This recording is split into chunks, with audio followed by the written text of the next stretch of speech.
in DAC Beachcroft's cyber and data risk team. I don't propose talking for the full 30 minutes because I'm keen to get on to a Q&A for those of you who are brave enough. Before I start, and this would work better if we hadn't been thwarted by the train strikes, could I ask for a show of hands for fellow women lawyers in the room? How about if I ask all lawyers to put your hand up? There we go, one. And now, who here is in a position of authority or leadership, or who has the ability to set the tone in their organisation? A few more. We'll come back to this. So 2022 is an important year for women in law, as it's now 100 years since the first female solicitor was admitted to the role. I was going to ask if anyone could name the first female solicitor, but to be fair, I couldn't name the first male solicitor either. Her name was Carrie Morrison, though. There is a children's song that goes something like this. When I was one, I'd just begun on the day I went to sea. I jumped aboard a pirate ship and the captain said to me, and it goes on, developing the story year on year. Well, this first bit of my talk is going to be a bit like that, perhaps with fewer pirates. Bear with me. When I was about 8, I wanted to be a footballer or an opera singer. I was quite a cool kid. I loved the three tenors, and I spent my time playing football, pretending to be my then favourite player, John Barnes. I joined Norwich City Football Club Juniors as the only girl. Training sessions would start with, "Hello lads," and "lady," with the emphasis on lady, making sure to single me out. I then reached an age where I couldn't play on mixed teams anymore, for insurance reasons apparently. Back then, women's football teams weren't really a thing, so I simply had to stop playing. At around 9, I was selected as leader of the school orchestra. And at that time, it was a requirement that all leaders of the orchestra should wear skirts to all performances. Only I didn't wear skirts back then. Things have changed a little now, as you can see. I asked to wear trousers instead, but it was refused. So I said I wouldn't play if I couldn't wear skirts. And the school changed the rules, and I wore trousers to all concerts. Fast forward through secondary school and uni, which were largely uneventful from a gender equality and bias perspective, to my knowledge at least, and I landed in Parliament working as a researcher, writing speeches and the like for various MPs. Notably, one of my first jobs in Parliament was for an MP who, I was later told by his secretary, started all female researchers on 19,000 and all male researchers on 24,000, irrespective of qualification and expertise. The secretary knew this because she'd seen the contracts. Pressing the fast forward button again and following a tussle with my confidence and my fear that I wasn't clever enough to be a lawyer, I requalified and started life as a trainee solicitor 14 years ago. One day, I and a small group of other female trainees were asked to attend a sporting match with clients. We asked for details of where to go and were forwarded an email exchange with the clients containing those details. Unfortunately, they also disclosed the comments by the senior partners saying, "I'm bringing the female juniors for the team. You have to promise not to call them beer wenches," to the hilarity of the recipients.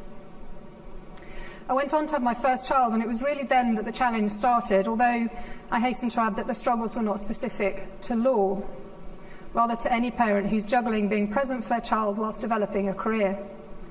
I returned to work full-time after a year off, but there are too many stories that I could tell you where I was forced to make a choice between my child and my work. I have always genuinely loved being a lawyer. It's absolutely my professional calling, and I hope my clients would agree. But, and I probably don't need to finish this sentence, my children come first. I was told that there are two types of working mothers: those for whom their career comes first, and those for whom their children come first. Apparently, I was seen as someone whose career came first. When it came time to tell the partners I was working for that I was pregnant with my second child, one simply hung their head in their hands and said, "What am I going to do?" They proceeded to try to get me to commit to taking only 6 months off rather than the 12 that I had planned. When I started my second maternity leave, I pulled my firstborn out of nursery. I wanted the time with him before he started school, and we had a wonderful 3 weeks before my second child arrived. We had lovely outings together, and then we had a lunch that I doubt I'll ever forget. My little 3-year-old boy turned to me and said, "Mummy, did you buy me from nursery?" I laughed and said, "Of course not. Why do you ask?"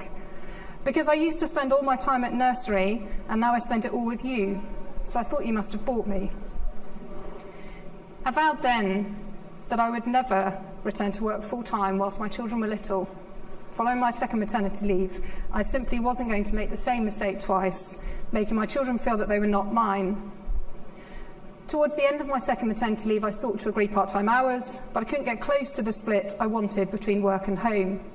And ultimately, to the surprise of my bosses who saw me as such a career girl, I resigned. I went on to have 3 years out, a third child, and was then approached by the firm asking if I would consider returning to work. Having never wanted to stop being a lawyer, I said that I was interested and set out my red lines. To my surprise and eternal gratitude to a particular person at my firm, I was not laughed off the phone, and instead a home was found for me in a team with wonderful working mothers for leaders who never once made me feel like I needed to choose between being a very present mother to my 3 children and developing my career. Since my return, I'm pleased to say that a lot has changed. Part-time hours is no longer such a thing. Flexible working is the norm at DAC, Beachcroft and at other big law firms in the city. And it's slowly getting easier to say, I can't make that call, as I need to pick my children up, cook for them, bath them, or simply just be with them. However, there are gains that still need to be made. I still encounter male lawyers who are junior to me who simply don't like being led by a female. I've seen male lawyers laugh and shake their heads in meetings when the women speak. I've been told I was difficult to manage when I was the junior. When I pushed to find out why, it was the flexibility I was trying to achieve that was difficult, apparently. I gently pointed out that at the time there were no other mothers in the team and no female partners.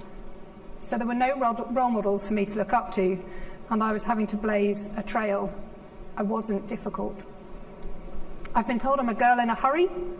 I'm not. I'm simply driven and I work hard. I've had new clients assume I'm junior to the male lawyers from my team, who I am in fact senior to. Perhaps the most blatant sexism I faced was from someone who questioned why I hadn't sat with my husband when we went on a particular trip. We work at the same firm. I explained I was sitting with a friend and that I didn't need to travel with my husband, we're independent, but that we were on the same train and that should be fine. But you're his possession, aren't you? Whether this was tongue-in-cheek, I simply don't know. I don't know the person that well. But it's never going to be funny to suggest to a woman that she's her husband's chattel. So why do I tell you all this? Is it all doom and gloom in the legal sector as a woman? Has anything really changed in the 14 years since I joined the legal profession? Let me start by saying yes, much has changed. And no, it's not all doom and gloom. We have flexible working policies that truly work. Senior management are trying to swell the ranks of senior women. And there is a greater acceptance post-COVID of parents also being lawyers.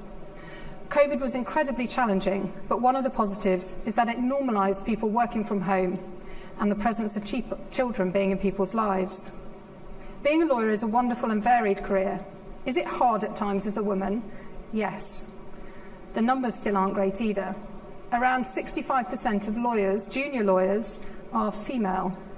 And by the time you reach the partnership ranks, it's dropped to 35, depending on the firm you're looking at. So something is going very wrong when we lose such a high proportion of talented women from the profession.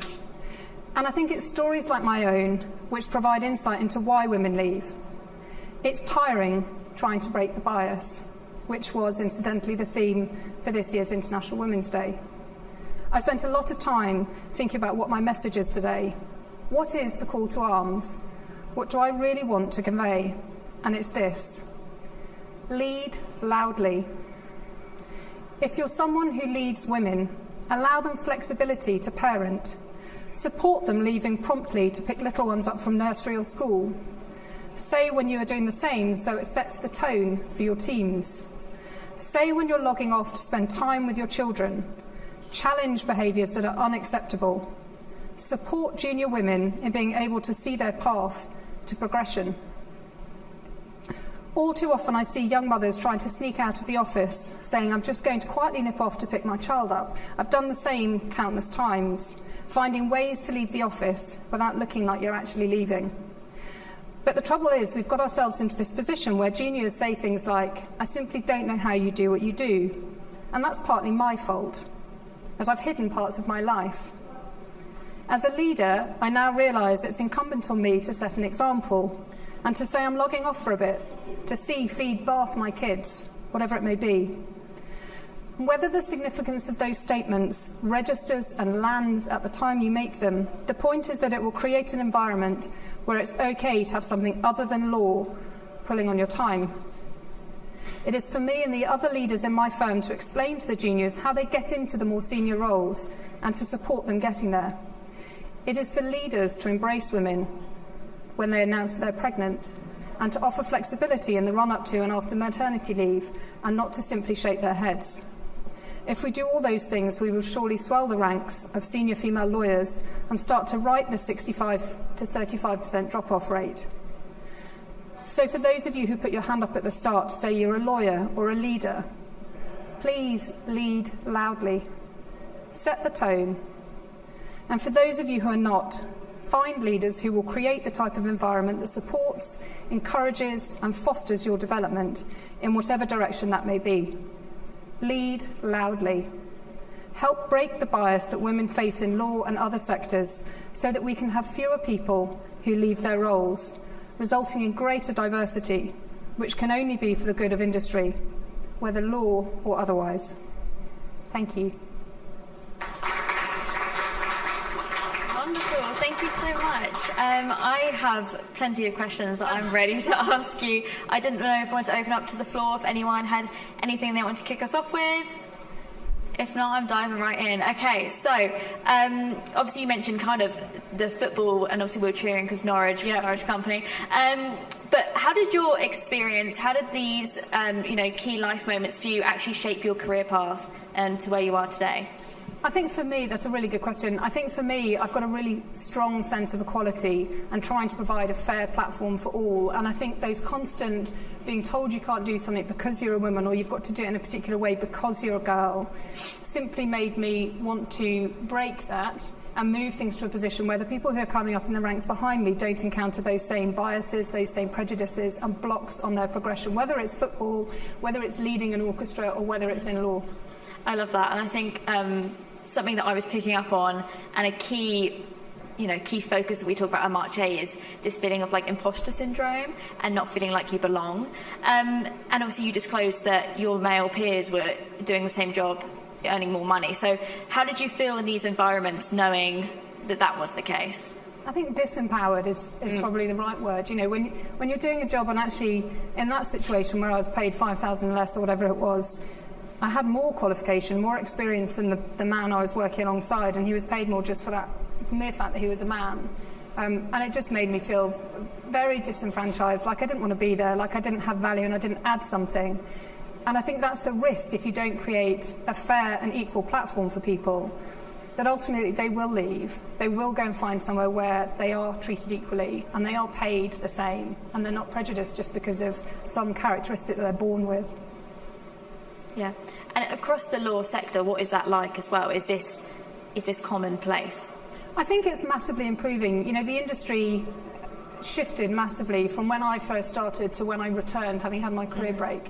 Huge gains, as I said, have been made. I think there is a greater focus on equalising senior leadership teams, and that's not just in terms of gender equality, that is across the board in terms of equality. There's a recognition that boards of big law firms are typically middle-aged white men, and that's fine, they've got something to offer, but so do lots of other people. So I do think it's changing, it is getting better, but I think there is a real sense that we need people to stand up, like today, and say, there is more to be done, and I want to set an example for the people who are coming up behind me. Definitely. And I think you touched on kind of the pandemic and having these kind of career breaks.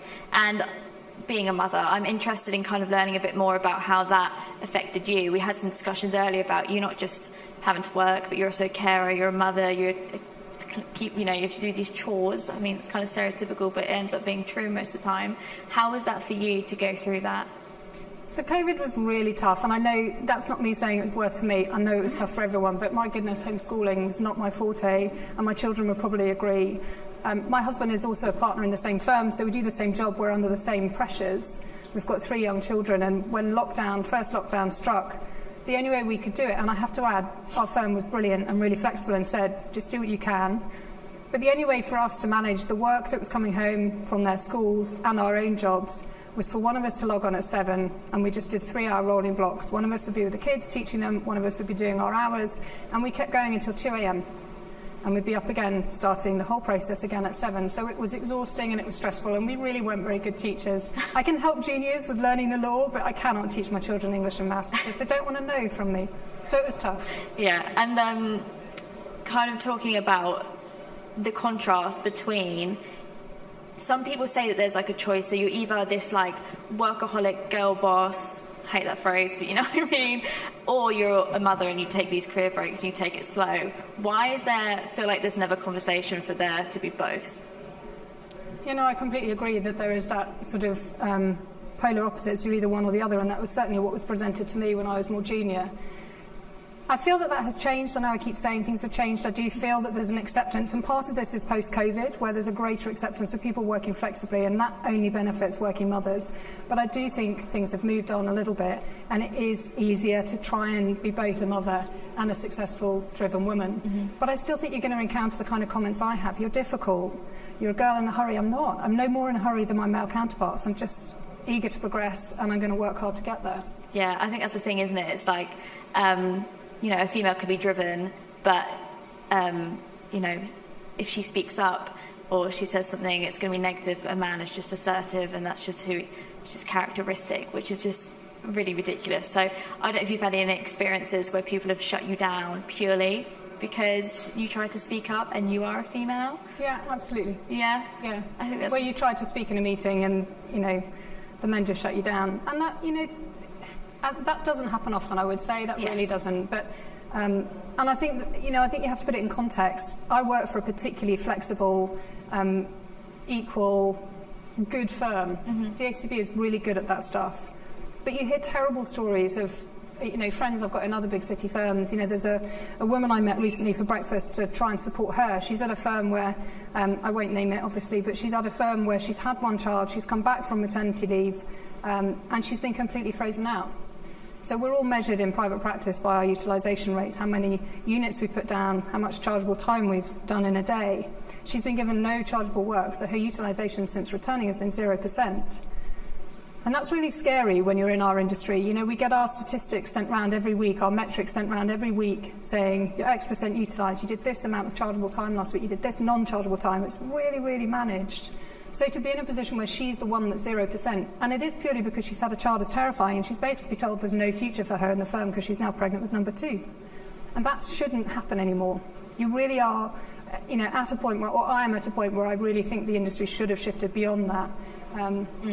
Definitely. And would you say that there are now things in place for when women do come back from maternity leave to actually support them and make them feel like they haven't been isolated for this certain amount of time? I think it really depends on the firm you're at. So one of the things when I returned to work was that I worked really hard with DAC Beachcroft to set up exactly that, support for people coming back, not just from longer career breaks like myself, but also for people who are coming back off mat leave or a career break or parental leave. So what we offer at our firm, which is something I worked hard to help set up, what we offer is a buddy scheme where you're allocated a maternity buddy and you start working with them. They support you before you go on mat leave, they support you while you're off to the extent you want it, and then they'll help you with the first 6 months transition back into work. And it makes a really big difference. And separately, we've got a returner scheme. So when I returned to work, there was no support for people who'd had a career break. And I was sort of, you know, looking in the dark going, well, what's here to help me as I come back to work, having had 4 years out when you include the second maternity leave? And I ultimately contacted the Law Society, and they were launching a big programme, which I think has helped. It's raised the profile massively. Returners just wasn't a thing, whereas people talk about it now as just part of the sort of legal lingo. So I became a Back to Law ambassador for the Law Society, and I helped support women who are returning to their work. And I've ended up supporting people, you know, wives of colleagues who are not in my industry, but who just are having the same struggles of getting back into work, confidence issues, and how you manage your time when you've suddenly got the same career demands, but suddenly you've got these little people that you want to be with. So there is now support in place. It's getting better, but it is pocketed, and it depends on where you go. Yeah. And has there been any other kind of initiatives that you've set up within Beachcroft that you can share with us? So the main ones have been this Back to Work and also the Reconnect initiative. Those are the two that I'm proudest of. They're the two that I've worked hardest on, and that is really with a view to trying to swell the ranks of female lawyers and in the hope that fewer people will leave the industry, because it really isn't great that the numbers drop from 65% of juniors being female to 35% at partner level. There's no reason for that other than we're getting something wrong between the junior-senior ranks, and I think the obvious thing there is we're not providing enough support when people get pregnant, go on maternity leave, and then maybe need a break, maybe need some time out because they want to be a more present mother. And we don't get that right necessarily, so that, I think, will help. Fantastic. And yeah, I think that's all we have time for. Thank you so much, Eleanor. That was fantastic. And obviously, good luck on the cyber stage later. Thank you. Thanks, everyone.